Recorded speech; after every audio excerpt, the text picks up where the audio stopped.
So it's very cool. Oh, this is a big label. Okay, let's be involved. Let's act like we're involved. But then a lot of these issues might have been solved with things that you would have done before now. Like now that it's the problem has presented itself. Like these are the symptoms of the main thing that's happening. You can't come outside saying we're curing symptoms. Like that's the disease is still there. There's still a whole bunch of rot underneath all of this.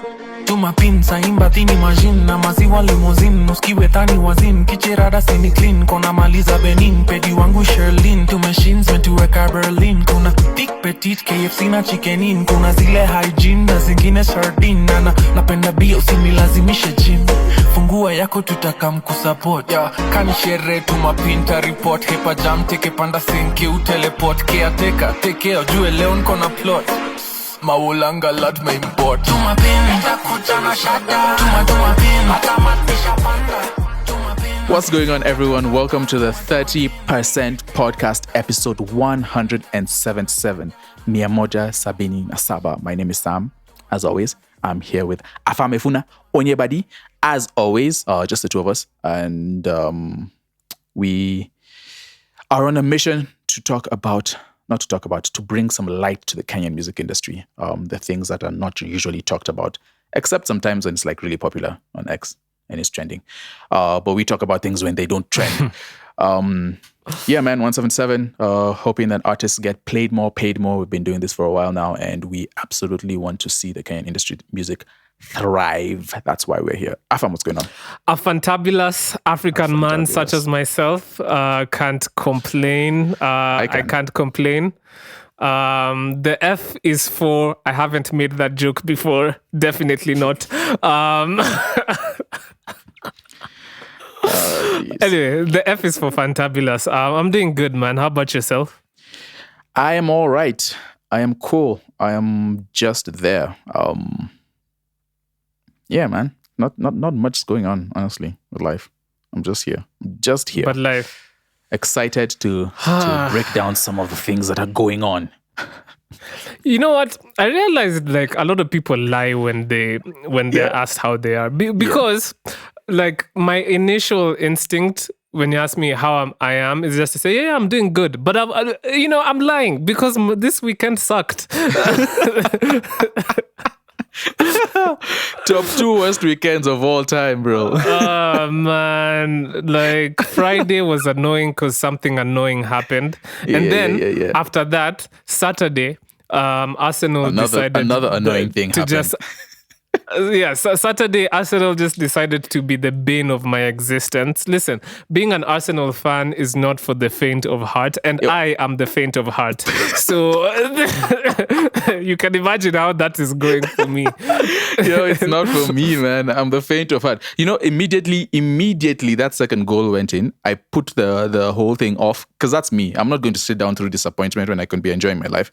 I put it off and I deleted the app to punish them. Not like they care. But you see, that's the difference between you and me. I watch it till the end so that I can feel the pain. You endure the pain. I can feel the pain. Exactly. Yes. You endure the pain. No, I'm cool, man. The moment I see what... Bro. It's not like you're playing in a way that I think you're going to get a result out of it. Like the moment that last one, just the second goal went in, I was like, all right, cool. I'm out of here. So Thank you guys for wasting my 45, 57, 70 minutes. Ridiculous. And especially when you play on Saturday, it has a huge bearing on how your weekend is going to go, man. That's why I cut it immediately. After the game, I had a bunch of debriefs with some of my Arsenal friends, like who are fans, and I was on a 1-hour call with a friend over Arsenal, just talking about Arteta. Is there a support group? Why we have such weak mentality. I need to be part of the Arsenal support group. I need to be part of the Arsenal support group. We need it, man. We need 1 hour we talked Arsenal about this supporters club. Anonymous. Sam, I know we need support. We need hi. My name is Afam, and I have been an Arsenal fan I am an since Arsenal 2005. Hi, Afam. Oh my goodness, the worst. But yeah, bro. Can you imagine 2 grown men talking for over an hour about a football club, man? Listen, really talking about their feelings. Deep. That's the only time that guys will talk about their feelings too. Really opening it up. And then to add insult to injury, Sam, I got hacked. Got hacked. In There's some 2026. things that you imagine. There's some things you look at and you're like, that can never happen to me. Listen. I am very, very careful with how I handle my social media. And then I got hacked. Imagine. Crazy. Do you know how it happened? Do you know how or how I noticed it happened was I was on Instagram, and then I'm seeing I have a story. And I'm like, wait, I never posted a story. I did post that. That was I know. So I check the story, and it's like one of those like Mr. Beast games, like promotion things. I'm like, what? I would never post something like that. But luckily, it had been posted like 2 minutes ago. So I was like, okay, so there's only one person who saw that. So I deleted quickly. I'm like panicking. I'm like, whoa, this is crazy. I've never been hacked before. So now I not delete, but I changed my password on Instagram. And then life goes on. The next day, which is today, I wake up. This is like 5 a.m. You know how you can just wake up? Like, you can just wake up and you just check your phone real quick. And you're like, all right, let's see what's happening on TikTok, whatever. Bro, I go to Instagram. My Instagram doesn't exist. It's like gone. It's gone. It's gone. And then I get like, I guess they were mad. You changed your password. I'm trying to. Whoever the hacker is. Sam, let me tell you what happened. Like immediately I checked and I saw my Instagram is gone. I sat up and I turned on the lights because I needed to think clearly. Like turning on the lights helped me think because I couldn't think clearly. I was like, yo, hold on. You know how when you're like in a car and you like you turn down the radio so I can see properly. Like, and it's like those two things don't have a correlation, but like it helps. Yeah. You had to turn on the lights so that your brain could work. That's understandable. So that's me, man. Understandable. Yeah. Yes, I had to turn on the lights, and then now Facebook sent me a notification because even my Facebook was taken down because apparently these hackers had posted some crazy stuff on Facebook, and then Facebook was like, we think your account has been hacked, and so we deactivated it. And then now I had to do like some authorization thing, like they call it a video selfie. I had to, Now I was there 5 a.m., sat on my bed, turning my head left and right and up and down. Imagine, look what these hackers were doing to me, bro. These hackers made me do neck exercises at 5 a.m. just to regain access to my account. But you're lucky. I mean, on Facebook, they posted. You're lucky it's just Mr. Beast content that they post. Are you sure like none of your relatives were asked for money? Because that's what they love doing. They're going to DMs and just like DM everyone around. I checked my DMs and everything, so it looks like nobody was DM'd on any of my like social media platforms. So at least that's like okay. But like I don't know what they posted on Facebook. Oh, I don't know why Mr. Beast is why it's a Mr. Beast thing, but like that's crazy, bro. Don't use the same password for everything. Like, change your passwords. This is your reminder to change your password. Though. Whoever's listening to this. But the thing is, it's not a password thing. My laptop was compromised. It is what it is, bro. Sorry, sorry. I will hopefully not experience this anymore because I have both my accounts. But that was wild. Being hacked is wild. It's you know how you said it's determined for every man a day to die. I think it's also determined for everyone on the internet a day to be hacked. And it's just part of the rule. Sorry, bro. It's a rite of passage. Aside from that, I've just been watching a bunch of Daredevil. I'm addicted, and now I'm caught up. So yeah, that's my new squeeze. Have you been watching anything new? No. Or have you been listening? What have you been listening to on a casual level? Even before we do like the whatevers. Like, Sam, we just want to know a little bit more about what's happening in your life. Me and the people listening. Oh boy, why are you making it sound weird? I haven't been listening to much, honestly. Just going back to a whole bunch of there's a really, really brilliant band called Beautiful Eulogy. And they make Beautiful Eulogy. Yeah. They make I don't know how to describe. Their music is very organic. Like, he doesn't use snares for beats. He'll find like a fallen garbage can and stretch that to tempo, and that would be the snare, and then he'll put a kick on it. And it's like very organic and live, but it's also very compressed and punch. It's just the producer is called Cortland Urbano. He's amazing, man. He's made some very good music. So I've been listening to that mostly. That and Indie Tribe. Wait, how do you know that the instruments are like sampled from things like trash cans and stuff like that? It's just sampled from random stuff. Like, you can hear it. You can hear it in the production. It's not very. Oh, you just hear it. Yeah, it's not like the regular sounds that we would hear. And then it's very gritty. There's a lot of noise in it. I just love. He's actually one of my inspirations in terms of like production. It's just. There's a time I used to produce a lot like that. I even had a whole EP, but it got lost when my laptop crashed. But then a whole EP that I made with different sounds, not using like snares and whatnot, but just different textures. Samte, I'll be calling you Samte Buka. That's such a bad joke, man. Like, that's horrible. And the problem is that no one really knows what you're talking about, because no one really, if you say Monte Buka, not many people will know who Monte Buka is. That's the problem. That's actually one of my worst ones. So it's a bad joke with zero context, and yeah, man, that's crazy. But no, so it's just, so I've been listening to a lot of that, man. It's phenomenal music, and I like what they do, because they drop the project. And then they also dropped like the instrumental album for all three of their projects. They've done that. They've dropped the instrumental album. So it's just good to like sit down and just listen. Beautiful Eulogy. Yeah. So wait. So they're a band, and what's usually like the subject matter? Look, me and the people listening are very, very invested in this. Well, it's a Christian. It's a gospel rap band. They are very like dense in terms of theology. Like, it's almost like listening to a sermon, honestly. Over those kind of beats is what I think makes it weird. But it's a rap label called Humble Beast. And I don't know, it's just the musicality in what they're doing is just really phenomenal. So do you know my favorite song of all time? Like, I have a favorite song of all time. I don't know if I've said this on the podcast, but it's by a Christian band called Switchfoot, which everybody knows Switchfoot. And it's Meant to Live. We were meant to live for so much more. But we lost ourselves. That's my favorite song. Sam, that's my favorite song of all time. Like, if somebody asked me, Afam, what's your like number one song ever in history? That's my favorite song of all time. The more you know. I didn't know that. That's fascinating. They're the same guys who made I Dare You to Move. Oh, yeah. Switchfoot had a run too. Switchfoot had a whole run.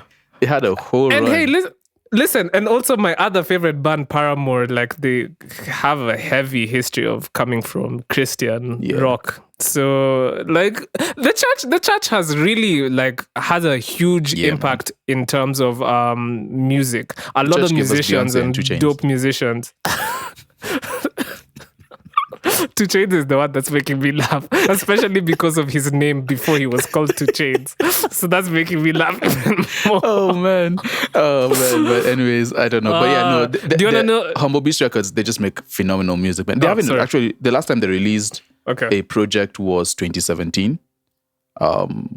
Which that's kind of criminal. Also, I just remembered that I bought some merchandise from them when I was in university, and I still haven't gotten it. Well, this is a PSA to Beautiful Eulogy and Humble Beast Records, man. If you are in possession of some the Jedediah Ares merchandise, he is a dedicated fan and would like to have the merchandise that he purchased $16 dutifully from but no, you. anyway. $16 in this economy goes a long way. So you either reimburse him or you give him this is a demand. Give me your whole merchandise line. Well, anyway, it's fine. You guys can keep it. So that's what I've been listening to. That and a whole bunch of like scores and whatnot. Speaking of things that make me laugh, let's talk about the music royalty collection in this country. You've redeemed yourself for that bad joke earlier. That's a Thank pretty you. good segue. So we're bit late to this, but actually we're late in terms of when it happened, but the conversation we're in time, because the conversation happened a little bit after all the events happened. So I guess this all starts from Dennis Itumbi, who he was on an interview with Kef Joinange on the bench, and he was talking about a bunch of artists at a popular Kenyan music label called Black Market Records, and how these kids had horrible contracts, they came to him for help because they were screwed and they didn't know where else to go. And so Itumbi says the situation was very, very dense, and he essentially had to escalate that conversation to the president. So the conversation regarding the Black Market Records, or just like contained for Black Market Records artists, is so it looks like they signed a deal. So rather, Black Market Records is apparently owned by somebody who's not in the country. They're based in the States, or the investor is based in the States, and had all these guys sign terrible contracts that essentially meant that their music would be licensed to Black Market Records in perpetuity. Now, the thing that's unclear or hasn't been explained properly from these interviews is whether the music that they have distributed through Black Market Records is the music that music is tied to Black Market in perpetuity, or the artists and their careers. Why there's a gray area is there's rumors or there's rumblings in the industry that Furthermore is no longer signed to Black Market Records, but there was conversation surrounding the fact that he tried to move or even create a completely different YouTube channel to release his music, and Black Market Records still tried to get royalties based off of the music that he's releasing in this new YouTube channel. And so apparently even the image rights and everything is all tied up in that contract. So I guess the first phase of this conversation is based around the fact that a lot of Kenyans in the industry are signing bad contracts. That's phase one. That is phase one. It's, of course, sad. It's obviously not it's a very sad thing. The music industry, as people probably know, is a very predatory industry in terms of how it goes about acquiring profit, right? And so people end up being the collateral to how they do that. So, and it's brutal. Honestly, if there's one thing I've realized, the industry does not care about is there's no sympathy. There are very few labels who actually think about the artist. There's not much sympathy. It's actually really weird how brute they are about trying to acquire profit from music.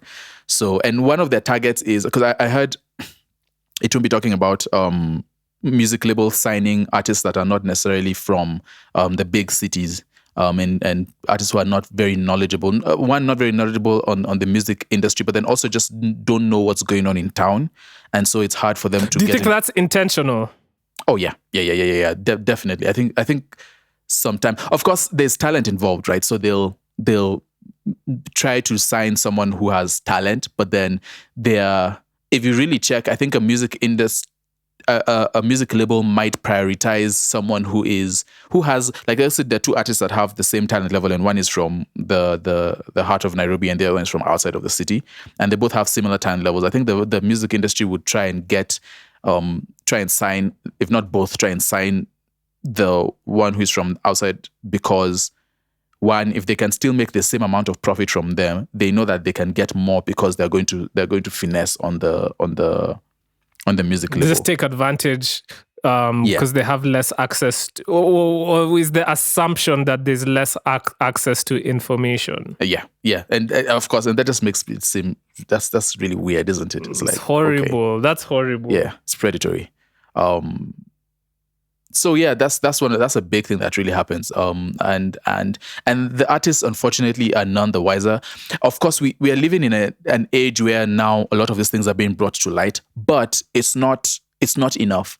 Like a lot of the times, artists will say, okay, at least I want to have someone look at a contract, or be like, all right, I know what, maybe I have a little bit of a clue, an idea of what contracts are supposed to say, and my rights. And then so they'll either do that themselves, or they'll send it to someone who they think they can trust in terms of that contract.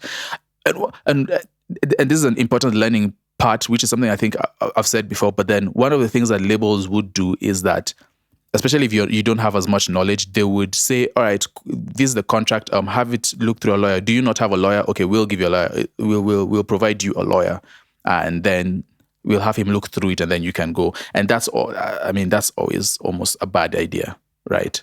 You can't really trust. It's always good as an artist to trust your own lawyer, find your own resources, someone who is in your corner. The label is all profit, and so they might not tell you everything you need to know. Unfortunately, it's really sad, but that's the nature of what it is. So yeah, anyway, let's just say the music labels are very, very predatory. So this is not something that's not new. So how do we fix that though? Because it is hard though. Like, I mean, even if you have multiple platforms where people are talking about the music industry and the business side of the music industry and stuff like that, it's not it's not fun content, and not everybody's going to like tune into that. Yeah. Everyone says now we're in the age of information. You have all this information on your fingertips because you can literally just it's a search away, right? But is it that easy to convince like kids? Because most of these hits will come from somebody who's young, like somebody who's like 17, 16. They might have like some really good ideas and make music that's in theme contextually with what's happening culturally. Like how do we convince people who are that young to take an interest in being literate in the music industry matters? A lot of that should go to the people that they surround themselves with, whether it's their parent or parental type figures and stuff like that. And maybe that speaks to why a lot of the labels will target people who have grown up, unfortunately, under like some really negative circumstances. I mean, we've seen the American labels really go heavy and target the kids people from from the hood and people who aren't likely to have that structure around them. And so that sucks in that sense. For me, it feels like a bit of an uphill task because like how do you really like penetrate and get those youngins invested in gaining the knowledge that they need to? So I think that's a challenge that needs to be tackled. But then okay, I mean, let's talk about this. Why is an American investor taking advantage of Kenyan artists? Like, why? What like, is that just like how the world has always worked in terms of like, oh yeah, let's go to Africa and mine from them and get their resources? I don't know. Like, why is that even a thing? Yeah, and I think partly it's now, I don't know what they've got going on there, but then partly it's labels do feel like they need some support, right? So you find an investor to be able to fund your everyday. You have to find an investor that's able to fund everything that you're doing, fund the idea, I guess is what I'm trying to say. And so then they'll get in bed with the investors, and that's where it's kind of, which is why I was saying earlier that sometimes the label might not necessarily be looking out for you. They might be looking out for their own interests, and now that they're shareholders, there's profits to be met and stuff. And of course, the artist doesn't get the first fruits of everything. They always get the last, actually. So yeah, it's weird. Of course, we can't be. That's what we've talked about, right? We do need investing into art, into the art sector. We need investors to invest in music and artists' careers. But not like this. Definitely not.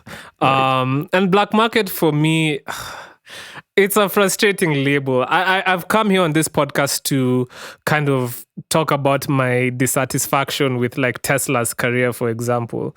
There's a lot about Black Market Records that I don't like, because even the way they handle their releases and the quality of music that comes out of Black Market, for me, I think they do a lot of what we call just throwing shit at the wall and seeing what sticks. Yeah, that's really their strategy, is release as much music as we can and don't really worry about the quality. And sometimes songs are going to stick from Banya and things like that are going to like trend, right? But then for 90% of the time that they release music, it's just going to be mid, because the production is highly just underdone, like undercooked. Like the production sucks, and then that's another criticism. They use AI for everything. Yeah, it's just like, bro. A lot of their music also sounds the same, right? There's not much. A lot of times there's not a lot of like whatever. So as much as they do a lot of good things, and they do have a lot of dope people under their roster, furthermore previously people like Joe Fist, who we've even played on this podcast,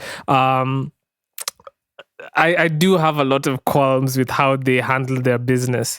But okay, so for the second phase of this conversation, so all these guys are trooped to the president and they're like, we have all these issues, this guy's taking advantage of us. And wouldn't you know, comedian Butita is part of the delegation. I don't really know why. I'm still kind of like wondering why he's part of that delegation. Yeah. But he made a post. He made a post on Twitter that got a lot of reactions from people. A lot of people were kind of like wondering why he's speaking for this. So let me just read his quote. He says, earlier this week, I was in a meeting that was honestly very sad. Over 30 artists do not own their music, yet most of the hits, their names or even the rights to their images, and this is in perpetuity. That language was very... Okay. Anyway, this has had serious consequences. Many music groups have stopped releasing songs because anything they create does not belong to them, and they cannot secure endorsements since they don't own their image rights. When they tried to exit, some of them were sued in California and are now required to pay the label $1 million. We are witnessing one of the most significant IP cases of our time. I am confident they will eventually get out of it. We sit in these meetings not as politicians, but as citizens advocating for policies that shape how our industry operates, grows, and sustains livelihoods. Now, here's the thing, though. A lot of people have responded to this post, and platforms like Mic Check, people like Octopizzo, and somebody made a comment right under that tweet where they were like, nice of you to discuss malaria with the mosquito, which I think that actually is such a good summation of our music industry. Because in my opinion, Sam, it seems like the way he's phrased this whole thing is kind of to make the government seem like the saviors, seem like, okay, yeah, they're involved and they care about matters regarding artists and everything. And historically in this podcast, we've talked about how our collective management organizations, our royalty societies have really dropped the ball when it comes to taking care of our artists and stuff like that. And so why do you care now? And first of all, why is the messenger somebody who is not really well versed in music industry matters? Yeah. And so they've come under a lot of criticism for that, or he's come under a lot of criticism for that, and I think it's valid. It's very valid. It's the whole thing of like, you hear it a lot from like dating gurus online. Like, if he wanted to, he would, right? It's like, if the government really cared and they wanted to fix things, and I think I heard that on, I think Chaksi was talking about that, is if the government really wanted to fix the situation and they actually really want some change and they care about the artists much, then they would work on it, not just announce that. I think that's become a big problem, and I think it's a big problem with African politics in general. It's just the announcing. It's like, oh, we see the problem and we're doing something to fix it. But most of the time, nothing ever gets done, right? We've been playing around and reporting this whole MCSK, Pavrisk, the whole CMO drama has been going on for a while now. Since we started this podcast, we've been talking about it. And that's like 3 years now. So a government that now all of a sudden, because there's like a big Black Market Records is like a huge label, so there's eyes on them, right? And there's a whole bunch of like music hits that have come from there, as well as big artists, Tesla, furthermore, Vic West coming from there as well, or being involved with them, obviously being signed to Universal now. So there's like more eyes on them. So it's very cool. Oh, this is a big label. Okay, let's be involved. Let's act like we're involved. But then a lot of these issues might have been solved with things that you would have done before now. Like, now that it's the problem has presented itself. Like, these are the symptoms of the main thing that's happening. You can't come outside saying we're curing symptoms. Like, that's the disease is still there. There's still a whole bunch of rot underneath all of this. And it's a bit disingenuous to come out and say, it's consumer facing, to come out and say, all right, like, oh, we're very involved now. I'm sending this person and this person. We're talking with this person and this person to see if we can fix it. When really you're focusing on this specific part of the problem, when there's a whole world of problem behind that you haven't addressed, that other artists are going to encounter, is going to hurt them in the future negatively, and you really didn't hear, and that's why sometimes people tell on themselves. Yeah, no, and I agree with you, man. I think what they did, they saw, like, politics works by people seeing opportunities and jumping on them, right? And for me, I think this is an opportunity for them to spin a narrative that they are very invested and they care about what's going on with artists in this industry, right? This was the opportunity presented itself, and people like our president will not say no to looking like a hero or like they're actually doing things. The thing is, though, for me personally, I think the matters that should be discussed in these kind of forums far surpass what these guys or kids are going through in Black Market Records. Yeah. Let me explain. Why I say that is, as much as this thing that happened to all these artists or furthermore or whoever under Black Market Records is a messed up situation, it's something that is a very, not personal, but it's something that has happened to these individuals. And as much as it's unfortunate, it's something that they need to figure out how to deal with internally. And I know that kind of sounds very crazy to say, but these are not the type of issue. Like, if I... The reason I say this is the people who actually need like matters escalated to this level is the entirety of the industry. We've been trying to talk about our collection management organizations. Yeah. We've been trying to talk about what is Kekobo doing for the artists. We've been trying to have all these conversations, but now is when you want to escalate this issue, when it's a matter that's affecting a very small section of the industry. It's a bit it's not selfish, but it's opportunistic. a bit self-serving. You know what I mean?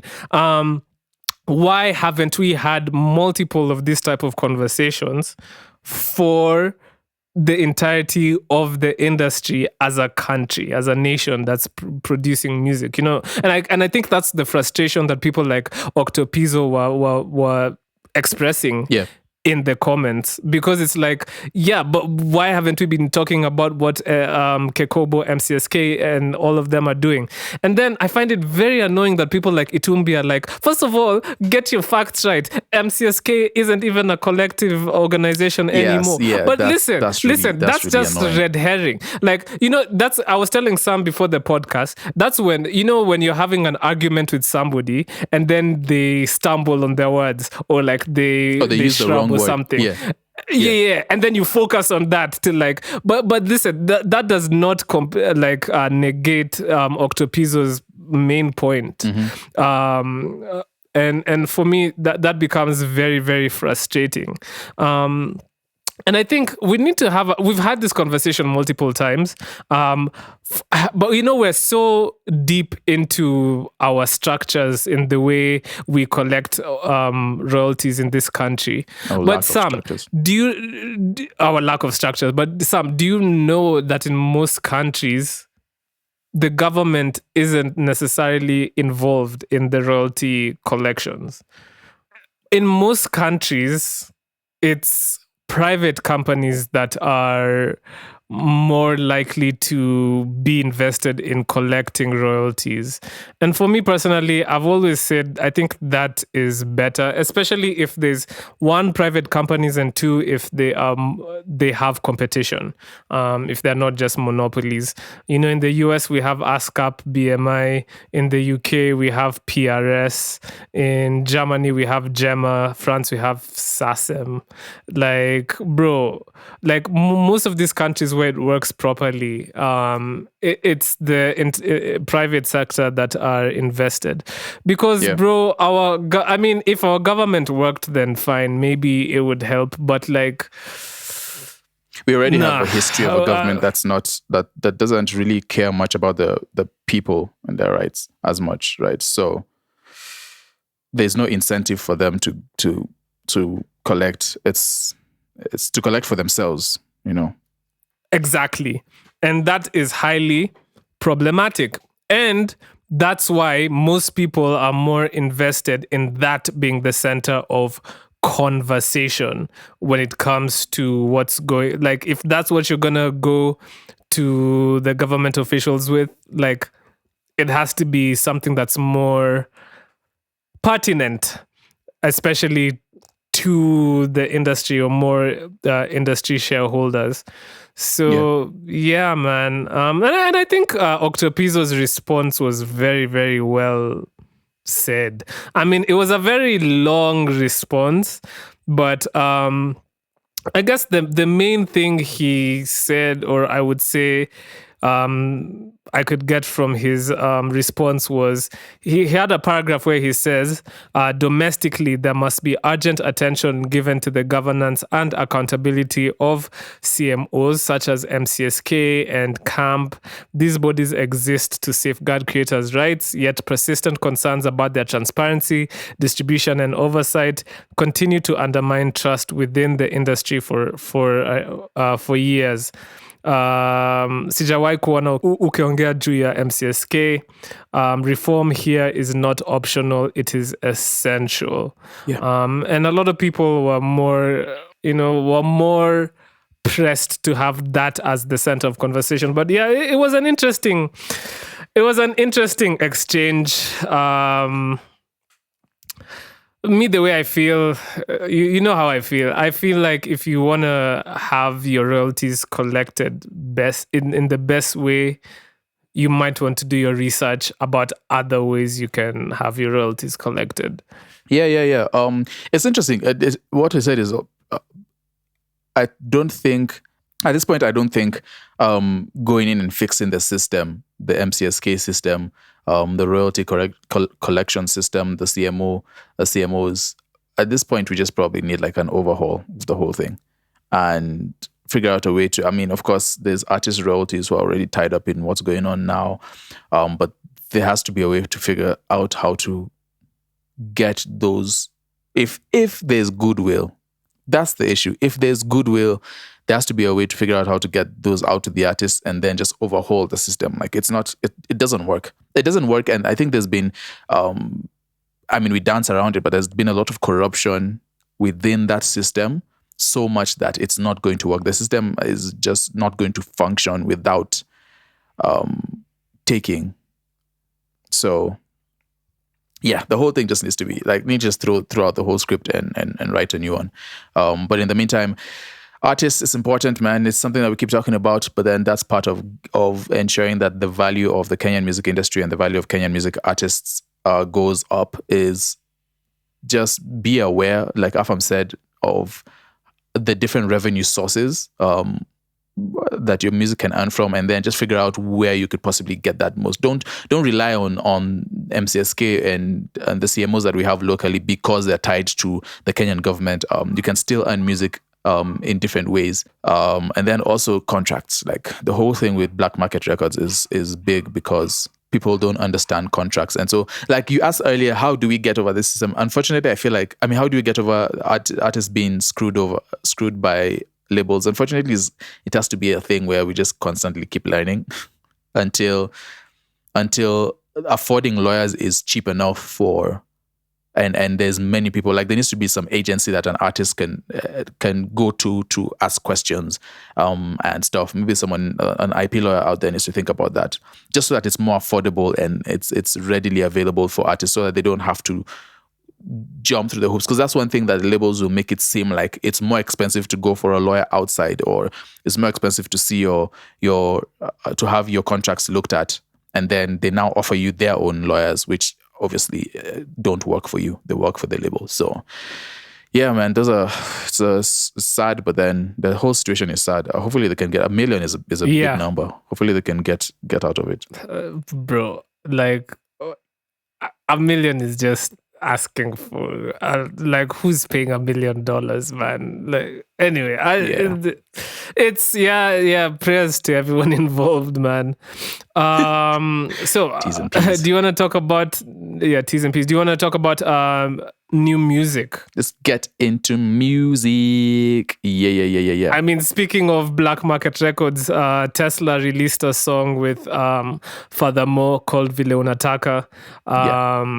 I thought it was, so I thought the sample for the beat was actually really dope.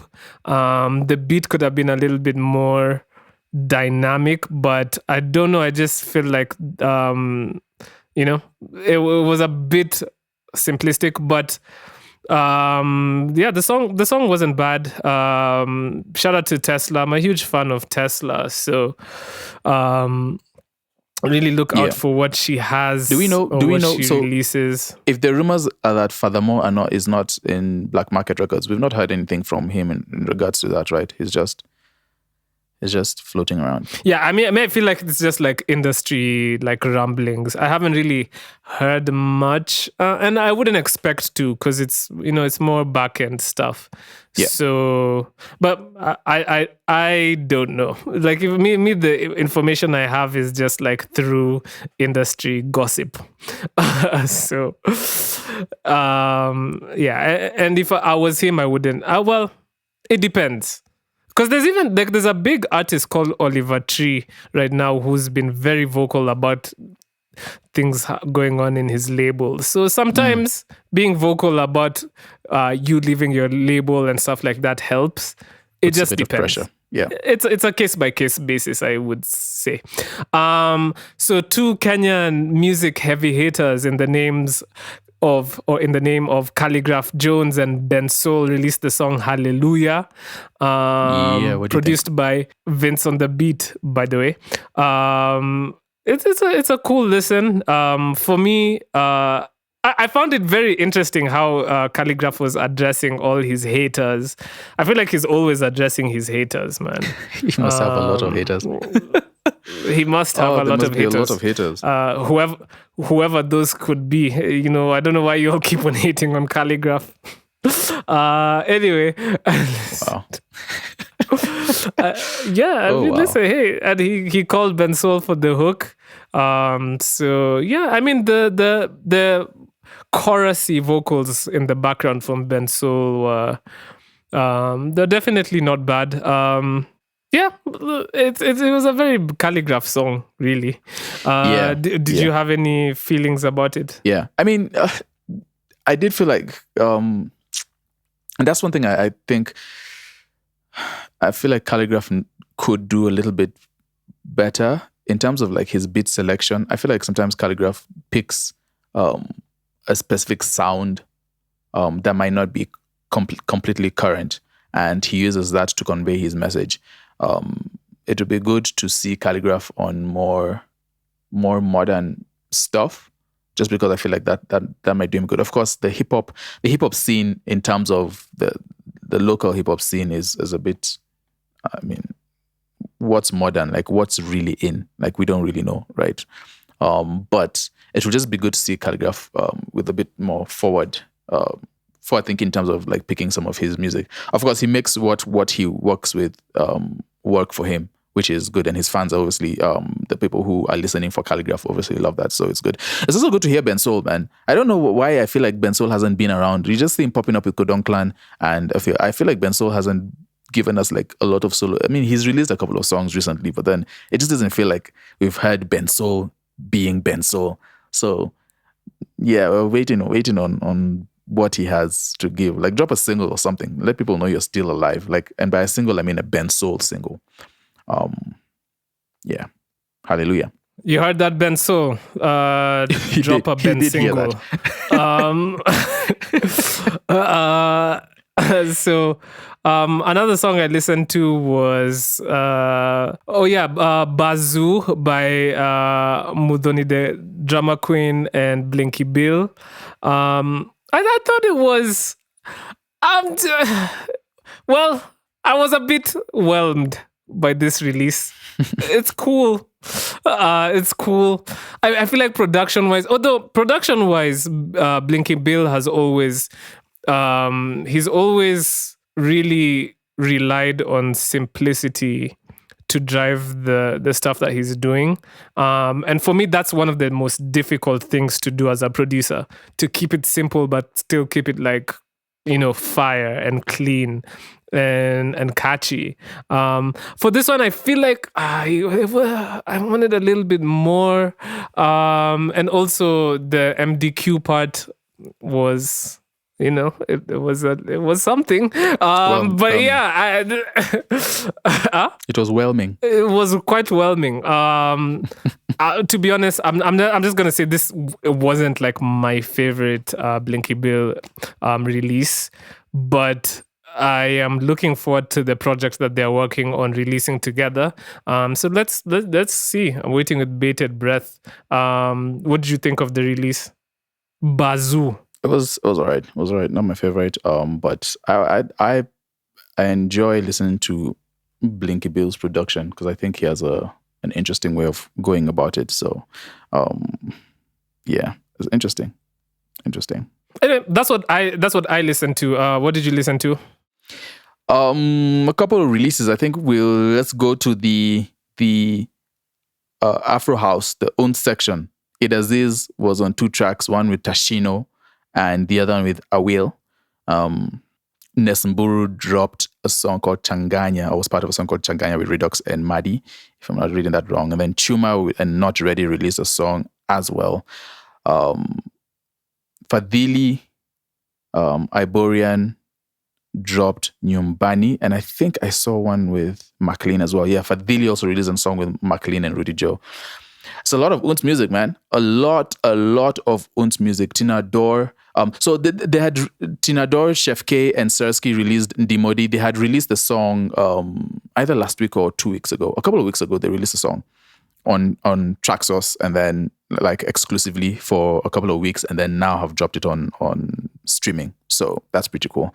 And yeah, man, Chef K for me is one of the EDM artists that I really like. He's very innovative. His melodies and just how he goes about it is pretty cool. And then Sersky is also pretty I've heard some of the stuff he's done. He's very good. And of course, we know Tina Adore. So shout out to them releasing. And I think they're gearing up to release a project. And I'm really looking forward to seeing what they cook up. And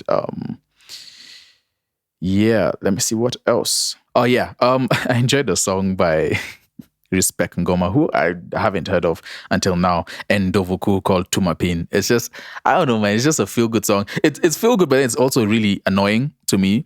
Because sometimes I feel like we've run out of things to say in the industry. I feel like it's the same. Like, it's just, like, is there anything else to talk about? But smashing. Like, there has to be more depth in my mind. I don't know whether it's just me being a prude.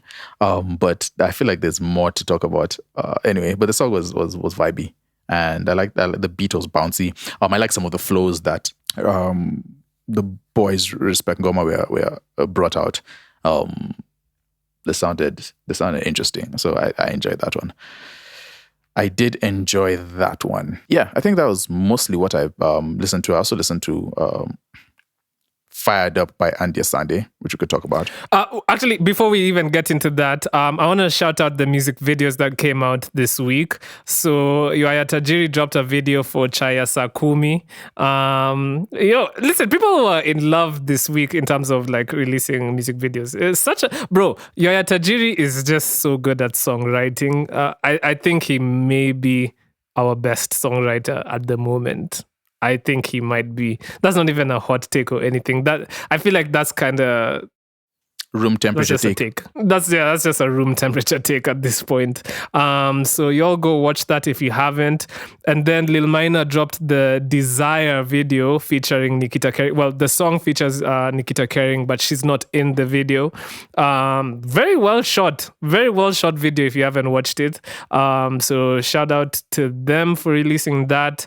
And then Bridget Blue dropped the song or the video to 925, which I believe Sam and I said that was our favorite song from the project. Yep. So, and I think a lot of people agree that's like the song from the project that stood out, especially from the songs that hadn't come out before as singles. So y'all go see that. It's a very interesting concept. They tried to do like an interesting thing where, you know how in videos like they freeze everything and then, but like the scene in X-Men when Quicksilver is running and everything is still, but he's the only person moving. Yeah, they try to do that. I don't know what that effect is called, but they try to do that. Very interesting concept. So you all go check that out. But yes, we want to talk about, and our pick of the week is going to come from this project. I want to talk about the project Fired Up, which, by the way, Fired Up by Andia Sande, which, by the way, is my artwork pick of the week. I think the artwork is really, really phenomenal. Really conveys the project really well. The fire, the color, the tones, the red.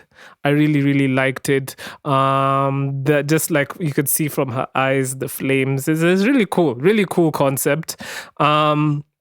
So I listened to this project. I've known Andia Sande for a while, and she's always been into like the R&B spaces. And from my perspective, I really enjoyed it because I loved the textures from the beat selection. Like the beats had depth to them. You know, it wasn't just like one thing they put and no layers or anything. No, everything was layered. Every sound felt intentional. I loved the drums. Very, very amazingly put together when it comes to the beat selection. And I would say I really respect also her choice in like melodies and stuff like that. Very, very, very, very good in terms of just like the melodic input I was listening to when I listened to the project. I would say my favorite song is Jador. I think she really executed that well. I know a lot of people might be frustrated by the length of the songs because most of the songs are under 2 minutes. It's criminal, honestly. It's a little bit criminal, and yeah, like the song is 1 minute 30 seconds. I love it, and you start singing 30 seconds in. So we literally only have 1 minute of song. I'm a huge that's kind of champion. crazy. Me, I'm the huge champion for under 2 minute, sub 2 minute songs, man. No, but me, I man, understand. just I'm the problem. Control I'm V. the problem. Like, I'm just an exception. Control V. Control A, Control V. I think that. So before I even get you, so me, the last thing I would say is, what I will say about Andia Sande is I can tell that she has a very high taste threshold for music, because even the melodies that she's trying to do on there, as well as the beat selection, it shows me that this is somebody who listens to a lot of the current stuff that's coming out in R&B. The thing is, I feel like there is still a slight gap when it comes to execution and her taste threshold. Like, there's a little bit of a gap there, but she's closing it. And I think if she keeps at it, she's gonna be an amazing R&B artist in this like scene. So for me, that was like my main like takeaway, but I did enjoy listening to the project. How about yourself? I enjoyed it. I enjoyed the later half, probably a little bit more, from Something in the Way down to Look What You Did, which I think it should have been a better, well, this is my opinion, this is very nitpicky, but then I feel like Look What You Did would have been a more fitting title for the project rather than Fired Up. Fired Up, of course, it makes sense with the cover and that's the aesthetic of the cover, but then Look What You Did, I think, would have had a little bit more depth to it, but again, that's very nitpicky. I don't know why she named it Fired Up. She has her own reasons. So me as a fan can't come saying that you should have named your album something else. But no, I did enjoy it. Jador is very cool, very interesting, soft Afrobeat, all day. It's very interesting. I liked it. I like Look What You Did. Very all day. Yeah. I like the song Look What You Did. But in general, I enjoyed it. Songs were a little short. Like it's a 5-song project, but it runs 9 minutes and 30 seconds. So that's like an Idaziz song. Just the one. That's the intro. That's the intro for some of the own tracks that we've been listening to. That's kind of wild to have your whole project like that. Yeah, man. Hey, give the people more song. Like, please. But no, I like the project. It's interesting to see her growing in her artistry.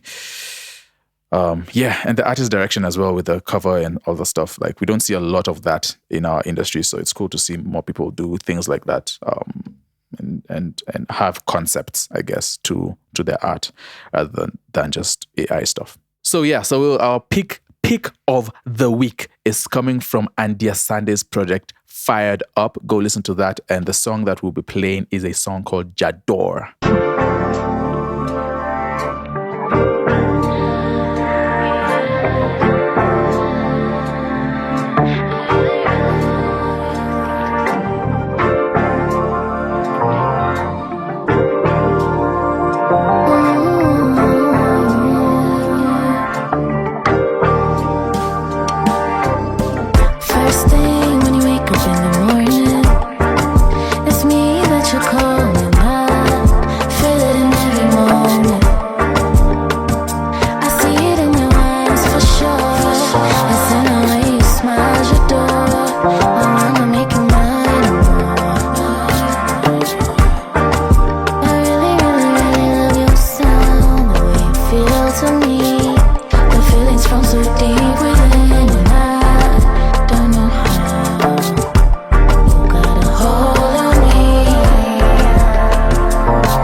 That was Andia Sande with Jador of her most recent project, Fired Up. Again, go support the project, go support her. Hit the follow on Spotify, give our artists more numbers so that they can use that for leverage. And thank you to everyone else who released music this week, and all the people who didn't release music. Of course, we don't see everything. We're watching you. We are watching you with hawk eyes, and we are judging you for not releasing music. I'm joking. That's a joke. Because you're joking. Because how will we even know whether they're releasing music or not? I was actually going to say that some of them, like a lot of people are releasing music, but it's not visible. So okay. make a little bit more noise. My bad. But shout out to everyone who released music. We appreciate you. And shout out to you guys for listening to this podcast. Thank you so much for supporting the pod boys. As you guys know, we started this podcast because we want to see Kenyan artists get paid more and played more. And if you're new to this podcast, I like to end it with the 3 C's, essentially a mantra that I devised for myself to kind of help me on this creative journey. The first C being confidence. Always be confident in your work. If you're not confident, no one else is going to be confident in your work for you. Number 2, consistency, which in my opinion is better than talent. So always be consistent. And number 3, craft. Always work on your craft. Every day, spare or dedicate 5 to 10 minutes to working on being better at your chosen craft. And trust me, you're going to be better for it. We are at the end of yet another podcast. See. Yeah, man, Sam, we did it again. We always do it. Actually, I'm going to even stop saying that we did it. Like, listen, bruh, this is easy work, man. Easy, light work. It's light work, This is the point of for the listeners. This is the point of the episode where it goes off the rails. No, it doesn't go off for an the hour rails. straight, It's very much. Sometimes it's tiring. Nah, it's very much on the rails. This On the podcast is rails. on the rails, guys. On the rails. It's very, very well. What's the word? You know what? Maybe Sam is right, because now I'm even losing You just my proved words. my point, man. Hey, listen, guys. I'll leave Afam to sort his thoughts out. I'll catch you guys. I'll catch you guys on the next episode. We'll leave together. No, Sam. No. Why you leave it? No, we'll leave together. We're leaving together, All right, and we will see you guys next week. Goodbye.